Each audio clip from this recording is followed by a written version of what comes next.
In this video, I'm going to teach you how to play Destiny Rising on PC. So typically, Destiny Rising is a mobile game, and if you want to actually play it on your PC, you can proceed to click onto this new tab and search in here for Destiny Rising PC. So from in there, you should be able to see in here this. As you can see, it's only available on Android emulators like BlueStacks or Movie Player. So let's head over and search in here for BlueStacks. Click on this bluestacks.com and under this first link you can see in here this.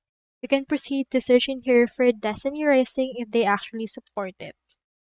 So typically they support a lot of games. So as you can see here is Destiny Rising. If you wish to play this, click on this play Destiny Rising. After that, this will download BlueStacks into your actual PC. You can just download your BlueStacks, install it, and once it's done, you should be able to play it right there. So that's all there is today, and I hope this video helped you out.